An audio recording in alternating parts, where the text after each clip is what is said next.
Welcome to the Football Show on PLZ Soccer's YouTube channel. I'm Peter Martin. Hugh McDonald is with me, and of course Alan Ruff, MBE, no less. And of course, there's no way you would come in and have the medal on, Ruffy, but there again, when he pulled his jacket back when he came into the studio, it was absolutely priceless. Yeah, magnificent, one of the great moments. Where's the medal, Ruffy? You don't think I bring it with it to carry it everywhere I go, and takes off the jacket, there it is. You've got to milk it. By the way, listen, you've absolutely got to milk it. What was the day like? It was a wonderful day. Obviously, all the family were there. Great ceremony. Everybody's very nice to you. Obviously, a lot of other people there for awards as well. Yeah. And it was just a thrill being there. Yeah, and the medal looks quite brilliant, Ruffy. I mean, that is fantastic. I mean, it's actually going to be. He'll tell me what the word is. It's because the Queen gave me it. The King is the one that's in charge, so I've got the Queen and the King on both sides of the medal. Wow, so that is unique. It's the first of. And to be fair, by the way, now that you've said that, I mean, I'll raise a fortune for you in the auction for that. That'll be. You get your League Cup medal and another one. Yeah, exactly. And an old jersey. And a wee photograph of the King, the Queen, and you in the League Cup final. Well, you have to wait, you know, about an hour and a half before you get called through to move through the chambers. Yeah. And I was sitting there for an hour going, a wee game of Kings and Queens here would kill the time. Kill the time. But fantastic. What did Princess Anne say to you? She said to me, obviously, I've noticed you've served a long, long time in football, particularly with the one club. And I said, that's right. And she says, that doesn't happen. Modern day, it happened in the past, but not now. And she said, she asked me about something else, and I just happened to say, oh, I met your mum.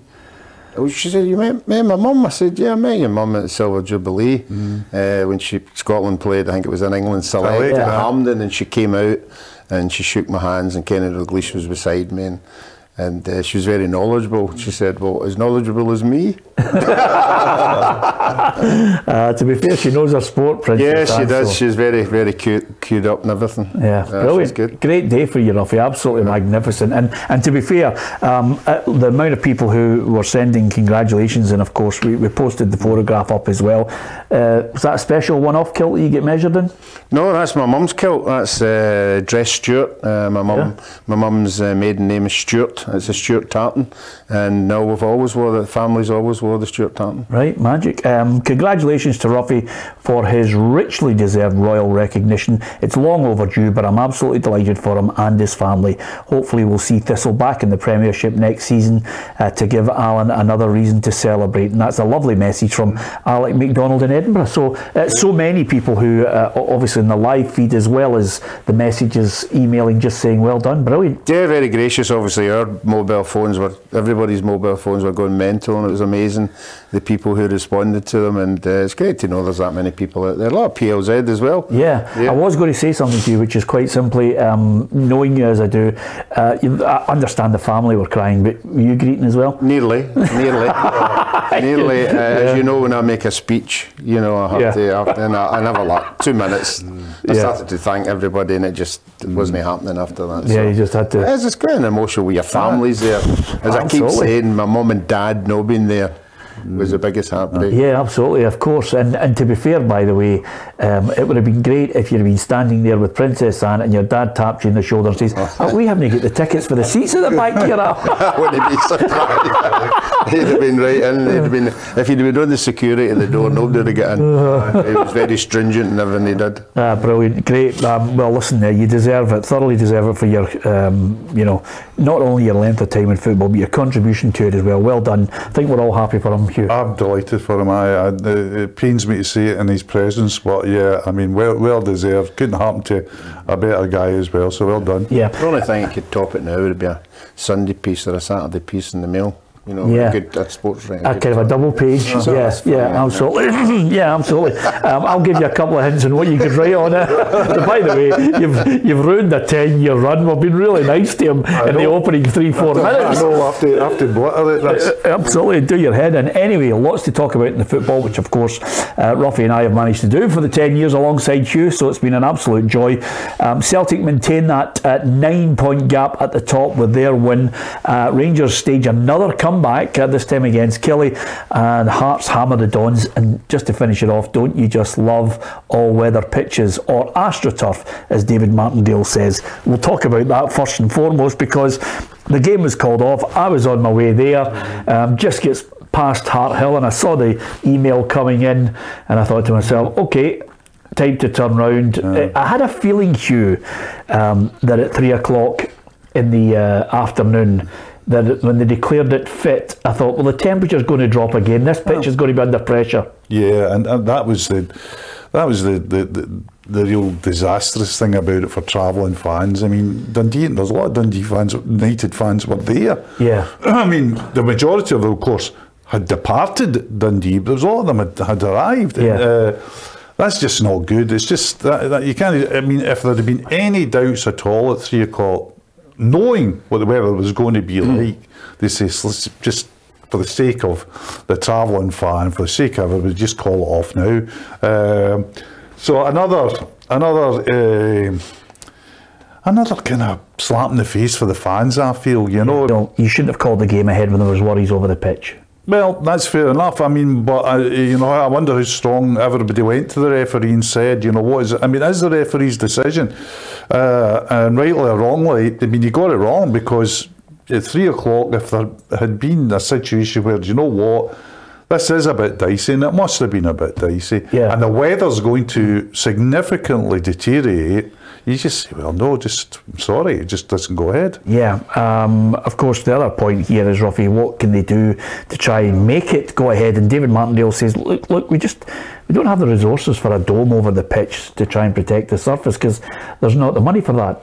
No, and you wonder what they could have done. You know, I mean, obviously we all know it was going to get colder. You don't know what if they could put sheets down or something like that.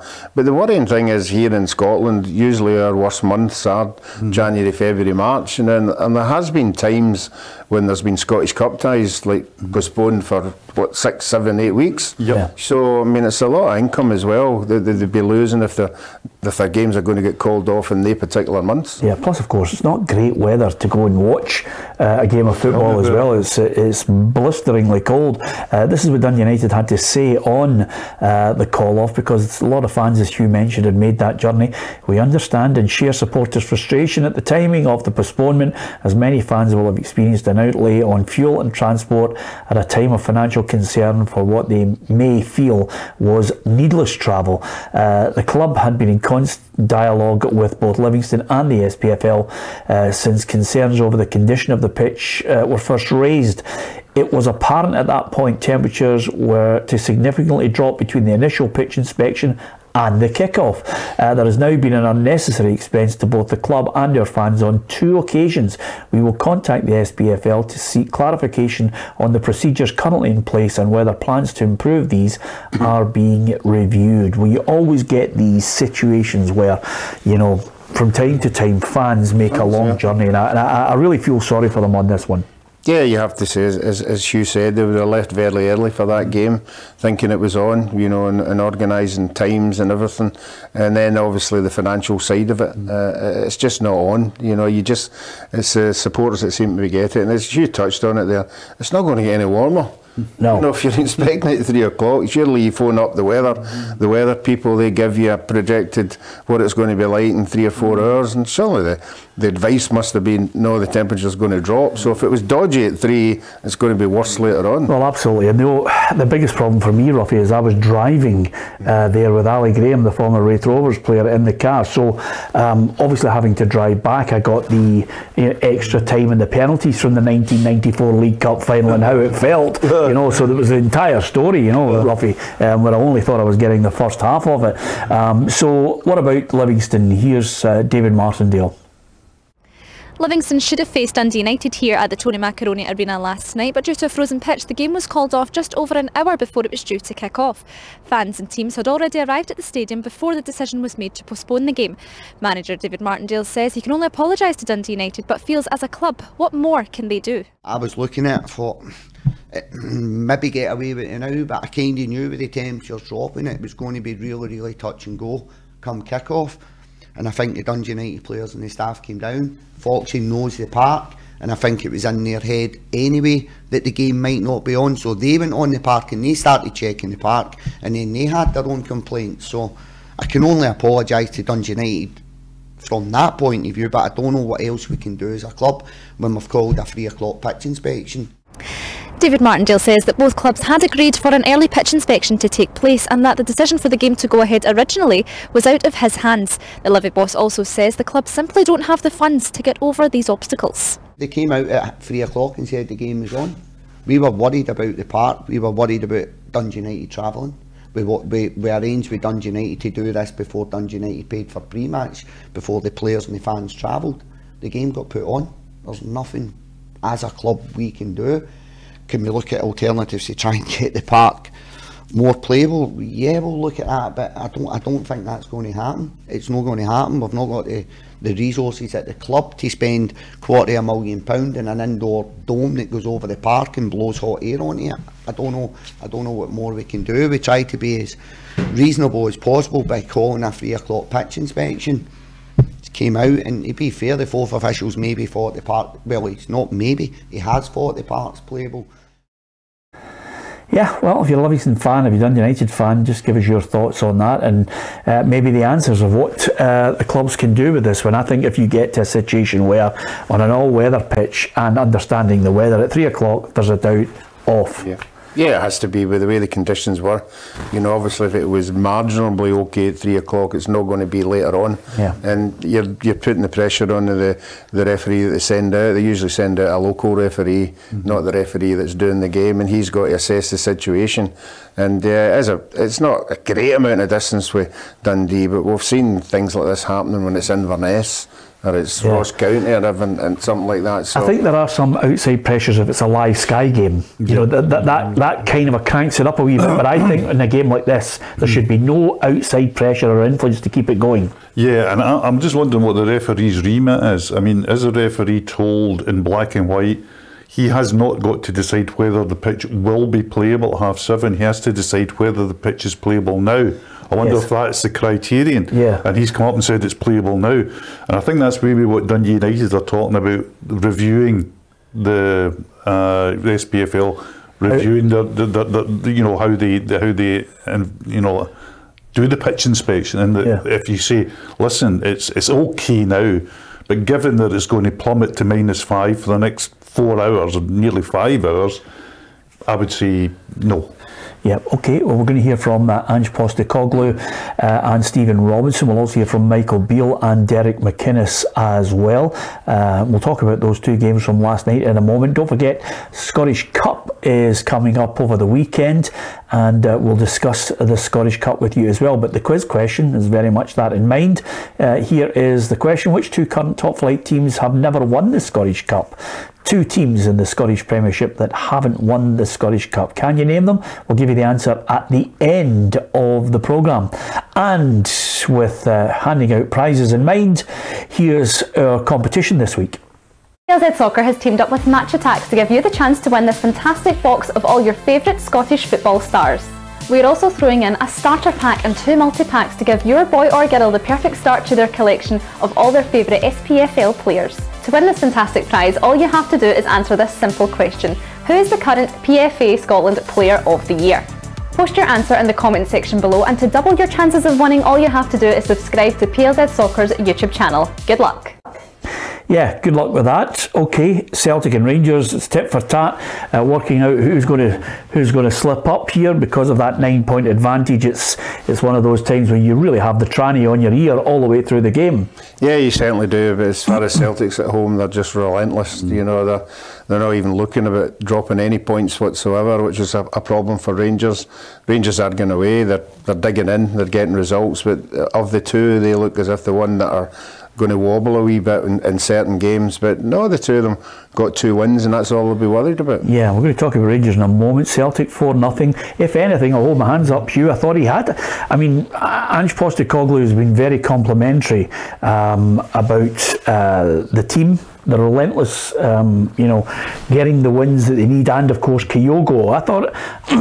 I thought he'd maybe there was questions over him, and at a time that I raised my doubts was Champions League, where there was big chances that needed to be taken and they weren't taken. And I think, that when you get to August to October, November, that's when people really scrutinise a Celtic or a Rangers in the group stages of the Champions League. Yeah, and he was talking about, quite critical people talking about his flat period, but there was a period, remember, when people looking at Kyogo said not quite his confidence as shot as him, but he wasn't at his most confident. Remember when he scored against Motherwell? Yeah. Even the player himself looked so relieved. I mean, I don't know how long the duck was. Being Celtic, it wouldn't have been that long, but he looked relieved that he was back on the score sheet. And to be fair, he'd come back from injury. Aye, I mean, there's nobody going to criticise Kyogo Furuhashi in any substantive way. I mean, his goal record speaks for his style. Not only his goal record, his contribution to the team. I mean, his contribution to the team, if you only have to, sit and listen to the press conferences that people give, and they're always mentioning the way he makes runs, the way he defends for the team. I mean, he's very much an integral part of the Celtic setup. You see that because Gio Kamakis has, basically put his hands up and said, I'm not going into this team. So nobody's going to make really big criticisms of Furuhashi, but there was a time when he wasn't quite at his top form. You can't say that now. I mean, he's just battered. I'd give him the benefit of the doubt, because when he came here, he was an unknown quantity. Yep. No defenders didn't know what it was like. They didn't know he was on the shoulder. He didn't know he had that wee 5 yards. And for about 4 or 5 months, nobody could handle him. But I mean, footballers are experienced footballers. They say, right, this is how he plays. We'll play him a bit better. Yeah. And they were playing him a bit better because he wasn't scoring goals. But that's not his fault. That's a compliment to the teams that he's playing. But he's got back to where he was now because he's a top class striker. And he could finish. I mean, there was a wee patch where his finishing wasn't convincing. Yeah. I think I remember a game up at Dingwall where he missed a couple of good chances. But when his finishing is at he's elite class when his finishing's at his best. I mean, the goals he scored last night, for instance, one of them was an absolutely superb finish. We saw the finishes in the League Cup final against Hibs. I mean, just astonishingly good finish, and even as recently as the Rangers game, where that wasn't as easy a chance as everybody makes out. I mean, he should score it, but the very emphatic way that he scored it, he didn't panic, took his breath and hit it. So he's back to he's really back at the top again. Well, we've analysed it, but no surprise the manager, Ange Postecoglou, can't actually recall when he was having a flat spell. I keep saying I'm struggling to find out the flat period that everyone thinks he's had at some point, because from the moment he arrived in Scotland, he's been scoring goals. And look, I thought our goals were excellent tonight. I think his 2 goals were great, sort of from a team aspect, because it's stuff we work on, but the quality of his finishing is outstanding. And like I said, all 4 of our goals, I mean, we've got another goal from a corner. It's, we're really strong on set pieces this year. Corners 4, free kicks 4. We're a real threat. Okay, he's complimentary about Kyogo, who is the outright top scorer in the Scottish Premiership now. In Celtic now 20 wins from 22 games, and they've scored the most goals as well. No surprise, 69 for, and they've conceded the least with just 17 against. And Kobayashi thrown in last night. The constant speculation over Gio Kamakis, he says he's going nowhere, Hugh. Yeah, but he obviously declared unfit yesterday, so not in the squad, which will raise the odd eyebrow. I mean, I know that Ange Postecoglou said he's injured and that, but it will raise more speculation what's going to happen over the next few days. My feeling is, I wish I knew exactly what was going on behind the scenes there, because it wouldn't have seemed to me an obvious thing to sell Giakoumakis, and certainly not for the figures that have been mentioned, Yeah. So obviously maybe the player himself is saying, I'm not getting game time, which would be fair enough, and I want to move, or I want more money. This is what happens in the modern world going. But I would think that would all hinge on Celtic getting one in. I think Celtic will need a striker in. I know there's a situation that both James Forrest and Dyson Maeda have played as a false number 9, I know that. But I think Ange Postecoglou would be looking for another out-and-out striker before he let Gio Kamakis go. Yeah, okay, Celtic Morton in the Scottish Cup this weekend. As far as St Mirren were concerned, they're now 7th in the table. And they've only won one of their away games this season. They've lost their last 10 games. I think only won one away game this season, one of the last 10 games in the league. And the other aspect of this that I think we were talking to Tony Fitzpatrick about, yes, Stephen Robinson, he's been very, very good with St Mirren, but you have to go to Celtic Park with all your players on it, and maybe some of Celtic players maybe not on it.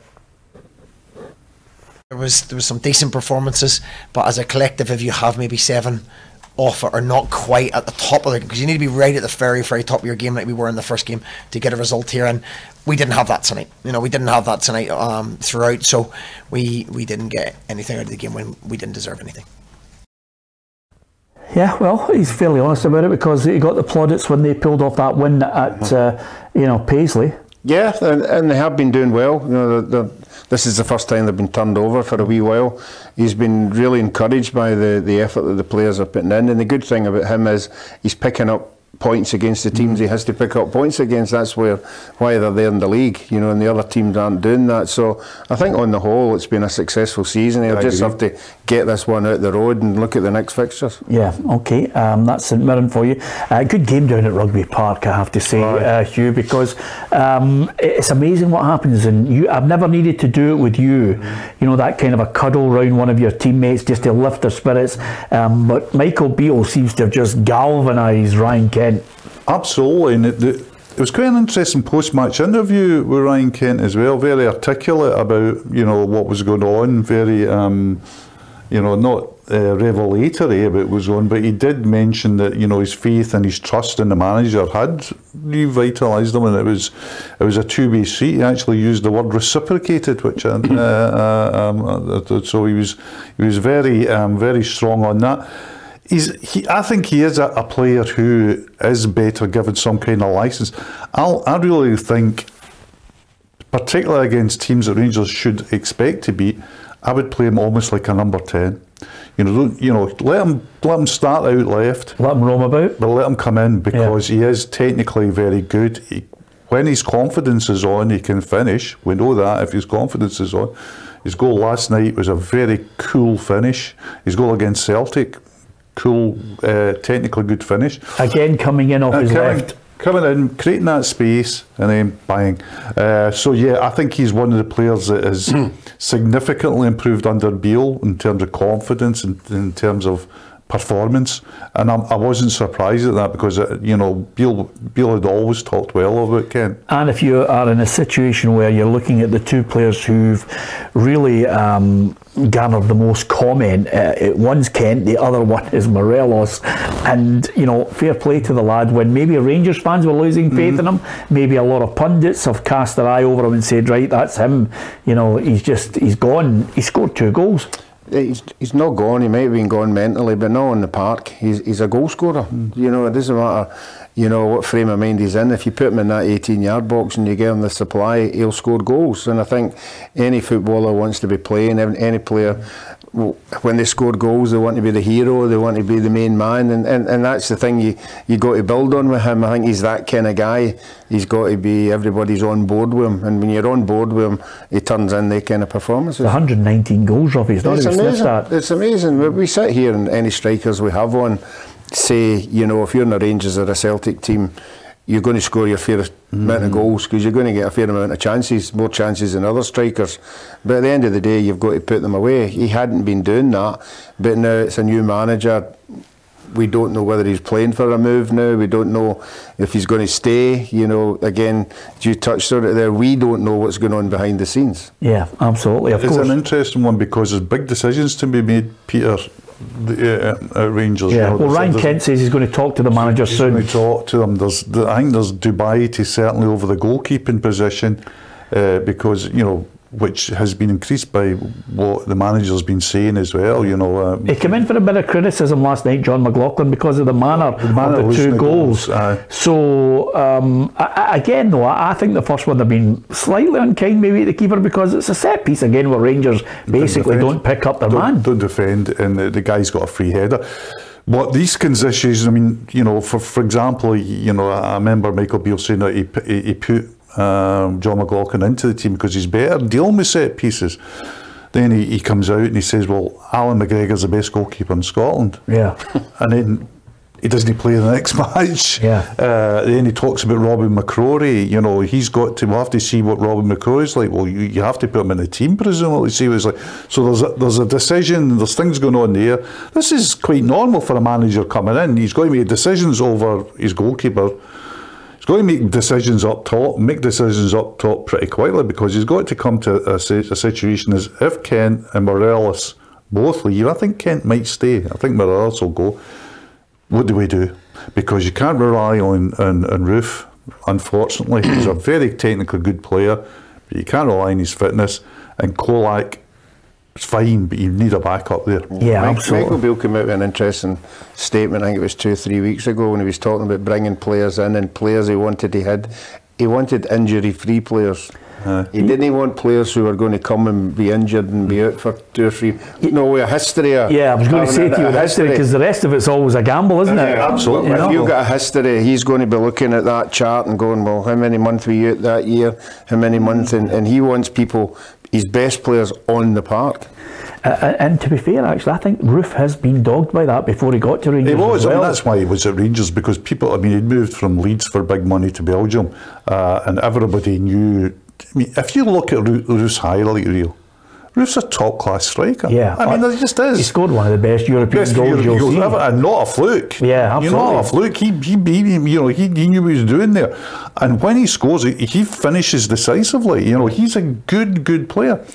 But the reason that top clubs don't go for him, they say, well, they just look at his CV and he gets injured. And I mean, I really feel sorry for the guy, because not only is he injured, but he's used as something to beat him over the head with. But he just comes back into the Rangers team, does what we all know he can do, score goals, and then he's out again. Yeah, the other big concern, of course, for Rangers, and we've looked at it at the moment over the last few weeks since Michael Beale arrived, is they're going behind in games and they have to fight back, which clearly the manager thinks is something to worry about and obviously rectify. It is, because I think when you come here and you know what's coming your way, and so you either stand up to it, which we did after that and for a large period. So if you take out the first 5 or 6 minutes and the last 5 or 6 in between, and they're the things that I can't work out at the moment with the group. They're the things we just spoke about in there. But we go again, we're finding a way to win football matches at the moment. Straight. Yeah, good that the team can show that resilience, and I think Michael Beale's well aware, when you look back at the games as they arrived, that they have certainly shown that resilience big time. Still the 9-point gap against a Kilmarnock side that I thought made a really good game of it, Ruffy. Yeah, I think they'd come off the weekend with a wee bit of encouragement, you know, with the effort they put in against Celtic.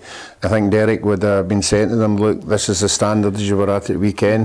You have to try and keep it going. There's no point in just doing it in one game and not doing it in the next one. This is another chance for you to stop one of the big teams gathering points. So I would have thought the players would have won in that game with a lot of confidence. Yeah, the downside last night, 2 good goals, but the sending off of Armstrong, and Derek McInnes had a look at it, and I don't think he's too critical of the referee. At the time I did. I thought it was really. I thought because of the surface, Danny was maybe just trying to stop himself. Having seen it again, I can see why the referees gave it. Thought it was a yellow card. I think the linesman thought it was just a foul, no more. Having seen it again, it looks as if it could have been a yellow card. So, you know, from that point of view, I can see maybe why he's made that decision. So, it's something that we have to learn from. On the evidence of the way they performed last night, I still think they should have enough. I don't know if they've got a next week. I don't know if they've got any money in the next week to give him, you know, 1 or 2 more players. Exactly. I had them down at the beginning of the season for relegation. Oh, did you go with him? I thought they would. I don't know what the precise. I thought they'd be, you know, 12th or 11th. You know, I really thought they would struggle this year, because I didn't think they had enough quality up front. And I just think that, you know, it's an easy thing to say, but goals, if you've got a goal scorer in that bottom half of the league, it can change your season. I'm thinking of Motherwell. Remember Motherwell had the season with Louis Moll, and you know, the seasons Ross County once had with Mackay, etc. It can change the whole dynamic if you've got somebody to score. Well, I've been impressed with him the last couple of weeks. I was impressed with him against Celtic. I watched that game not as live because I was working on the Saturday, so I came back and watched it sort of coolly, and I thought, yep, they did as well as they could do. Unlucky probably not to get a draw in at least 90 minutes. Celtic dominated the game, but they could have snatched a draw. And last night against Rangers, they were let down with just a couple of bits of really poor defending. But there's nothing wrong with their technique, nothing wrong with their shape, which you expect from McInnes' team. And I would be more inclined, the way the season's unfolded, they're in a fight at the bottom, Peter. That's not said, but I think there's cause for hope. Yeah, okay. Interesting times. Kelly fans, give us your thoughts on it. Have you got enough quality there to escape the relegation area and maybe even the playoff? Give us your thoughts. Rangers fans, what do you make of it? A fight back again. Morelos, is he doing enough to convince you that Rangers should sit down and offer him a new deal? Ryan Kent, I think we've been very complimentary about him. He looks as if he's a boy rejuvenated under Michael Beale. He's certainly got the quality, and if he keeps banging in goals like the one he scored last night, then I think Rangers will be in a good place for winning games on a regular basis. Not only does he create, but he can score goals as well, as he proved against Celtic too.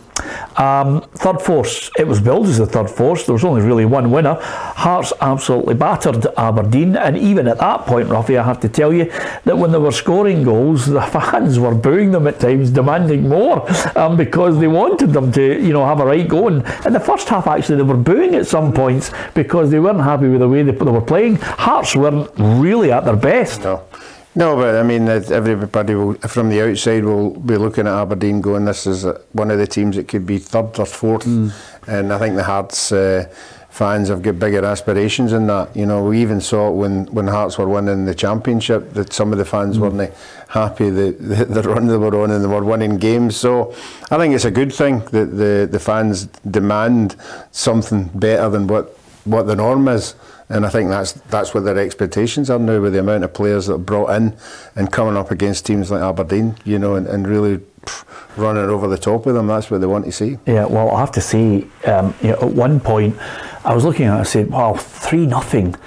If it goes to 4, I thought, Jim Goodwin will not survive this. Then I went to 5, and I thought to myself, this goes to 6. But he's still there, he's still hanging on. Well, yeah, and my information is that Dave Cormack's still behind him. I know that there'll be no feeling from Jim Goodwin that he'll walk away. I mean, he said that last night. He's no for giving up. I think the big problem has been, I think, a mentality one at Aberdeen. I think if you look at their performances away from home, that's always an indicator. Yeah. And the performance away from home, I think Jim used the word last night, is abysmal. 27 goals have conceded in 11 away games. Now, you say it's, they've conceded 37 in total, but you say it's a mentality problem for Aberdeen. I don't agree with you. I think if I was nailing down the big problem with Aberdeen, having watched them, the problem with them is that they are continually trying to put a square peg in a round hole with that back line. Ross McCrory is not a central defender. The boy Scales is not a central defender. Doesn't think like a central defender. And I think their back line has really been exposed time and again, because they do not have that settled back four that you think, there's two central defenders who know what they're doing. It's a partnership. You build the team from a spine at the back. That hasn't happened. That's why Stephen Glass lost his job. Jim Goodwin's under pressure. And the other aspect of it is when you've got a situation where you need a bit of stability, he lets Andrew Considine walk out the door. And I just think their whole back four shows no leadership, too young and inexperienced, and not enough people there who understand how to play the role, Ruffy. And you only have to look at the evidence to see it. It's been like that for years, and nobody's identified it properly. Nobody's, you know, brought centre halves in that know what the cause is and know how to play. As you say, is just defend your box, defend it for your life. They've got Shinnie in there, who I think's got the experience, but apart from that, they're all over the place. They're not playing as a team.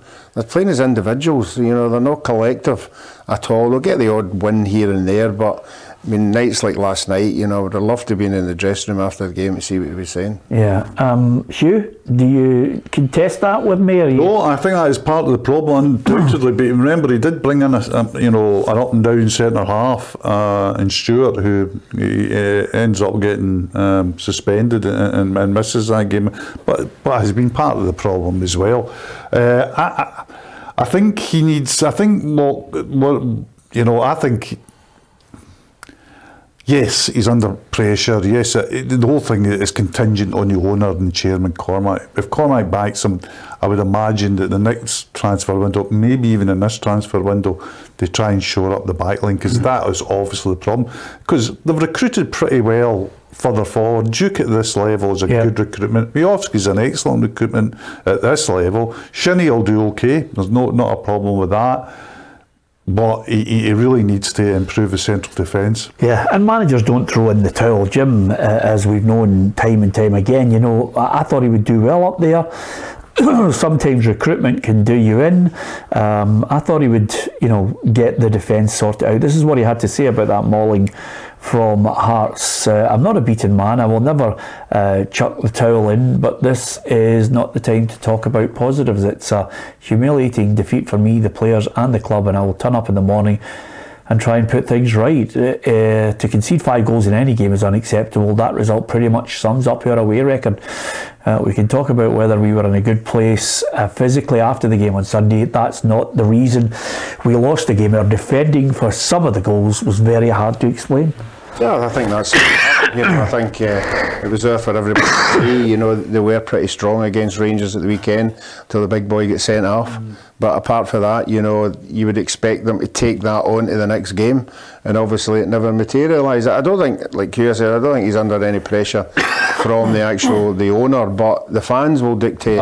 You know, he'll be expecting a good Aberdeen team to have 15,000, 16,000 at games. If these home games go down to 9 and 10, you know, that's when they start. And they've got a game they don't really need on Monday either. Darvel. And I mean, you'll know what it's going to be like at Darvel. I've been down to that ground. Darvel, by the way, I watched twice this season. They're not shooting out the lights at the moment, but they're a good football team, Peter. They try to play football. I watched them against Talbot, a great game. So it's one of those that you wouldn't have thought in any way would have been an obstacle 10 days ago. Now you're saying to yourself, do you know what, they need to get out of earshot, you know, still in the Scottish Cup. Yeah, absolutely. Aberdeen managers with points after 22 games. Jim Goodwin 29, Derek McInnes in his first 22 games 36 points, Craig Brown 31, Mark McGee 27 and Jimmy Calderwood 36. So once you start getting those stats coming out of the press, you know that they're starting to crank it up. Will they survive? What do you think of Aberdeen? If you're an Aberdeen fan, give us your thoughts on the way they're playing. Can you see a style? Who's cutting it? Who's not good enough to wear the jersey? Hearts, I have to say, all positives. Lawrence Shankland gets his goal from the penalty spot, but I mean, Michael Smith's goal was a finish that a striker would have been proud of. Yeah, he's one of the guys in that team who just goes about his business. You know, he's not a standout, but he does what he does for the team, and that's why they appreciate him. And when he can come up with the odd goal, you know, it's always something spectacular. Yeah, here's the results, all confirmed, of course, with that just that postponed game there between Livingston and Dundee United. No reply from St Mirren. Emphatic win for Celtic there. Hearts absolutely brilliant from them, and then Rangers fighting back to win by 3 goals to 2. Livingston Dundee United, that match will be rearranged. As far as the table is concerned, you know, when you look at these games, Hugh, at the bottom end, it's still very, very tight indeed. Any points they pick up against the top half clubs is a bonus. It's all about the battle, I think, with each other in that bottom end. Yeah, very much so, and it's kind of crystallising. Some of the issues are kind of crystallising at the bottom, you know. we now see that Ross County really needs probably an injection, a couple of players. We'll see how that works out. Motherwell have, you know, been in poor form, and St Johnstone, who you would normally not have a second glance at, there's things going on there that not a club in the happiest place, you know, on or off the park. And Rangers at the weekend with that whole decision to give them 3 stands. Yeah, that's caused immense angst in Perth, and even the managers referred to it, you know, he's saying that he shares some of the concerns. And they're coming off, you know, spell not great form either, you know, so that's a real interesting game. Yeah, absolutely. Just one other thing on that though, and we were talking about it over the last couple of days, with the performances of Livingston and everybody looking at what David Martindale's achieved, to see them above Aberdeen is an embarrassment for Aberdeen. When you consider the budget of Livingston, the way they play, and you just have to know what Dave Martindale said there, and he says you can't afford $250,000 for a bubble around the park. Yeah. I mean, there were players at Aberdeen on $250,000. Yeah. There was one moment last night, Hugh, where the way the scores were going, I had 10 points in the predictor, and I was thinking, I am absolutely flying. Then I had 12, and I thought, there's no way back. But here's the predictor scores, Ruffy, and give us your thoughts on it, because you're on 190, I'm on 185, and then Tam McManus 179.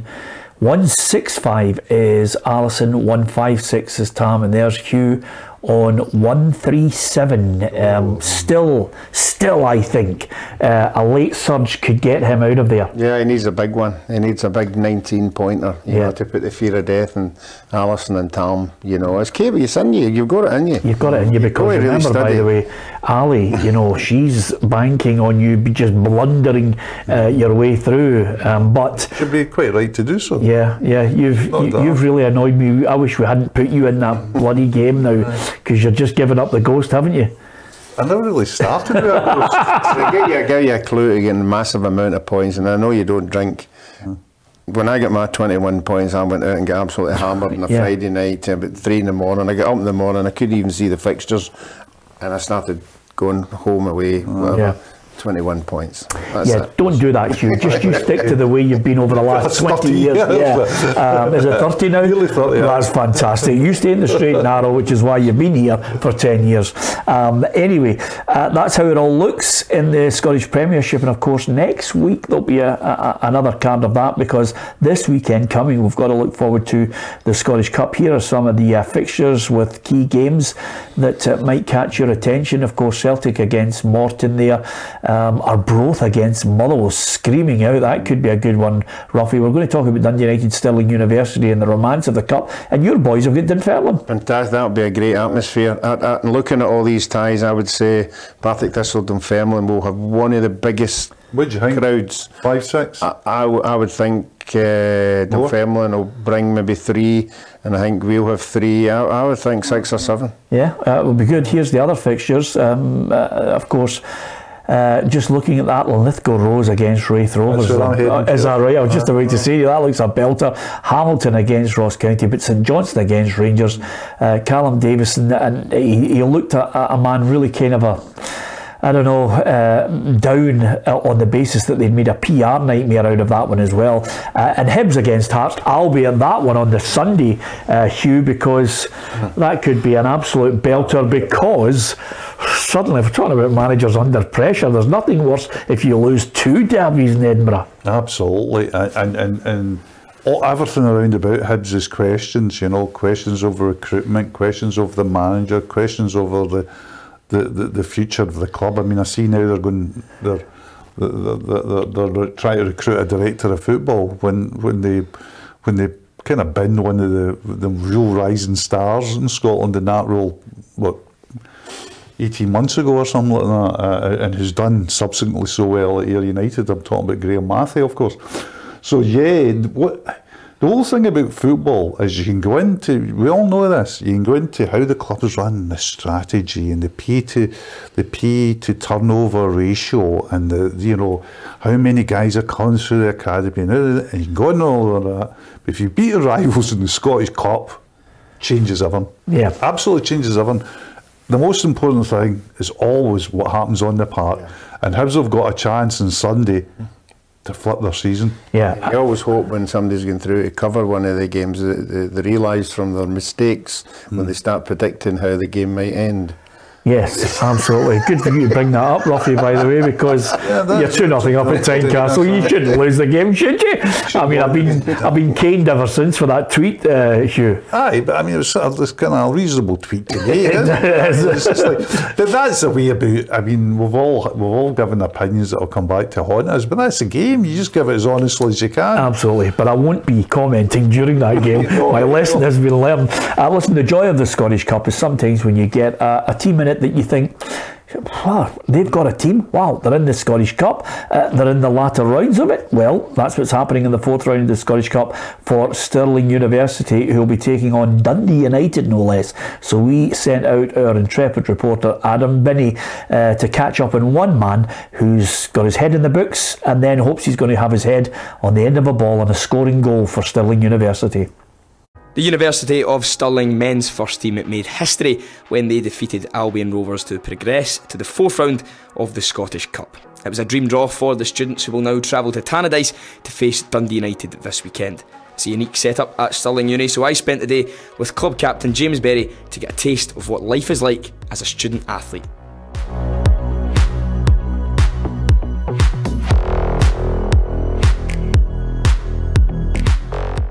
James, one of the biggest games in the club's history, into the 4th round of the Scottish Cup, and you're facing Dundee United. What was the emotions like when the full-time whistle went against Albion Rovers?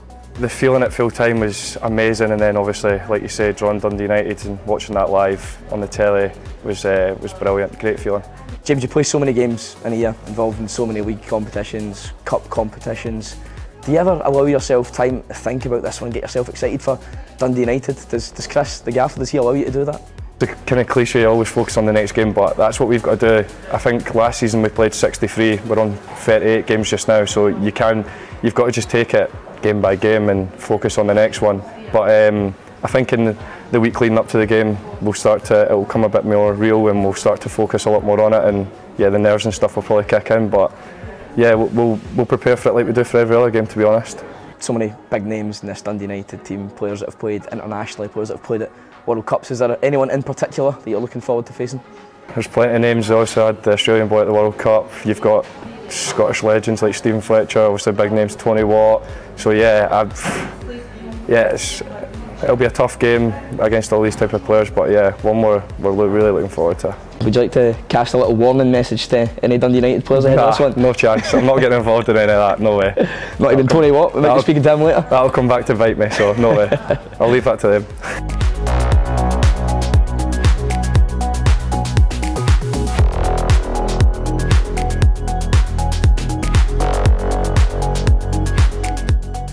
Well, there you have it. That's a day in the life of student athlete James Berry. But will his side, Stirling University, be able to teach Dundee United a lesson on Saturday?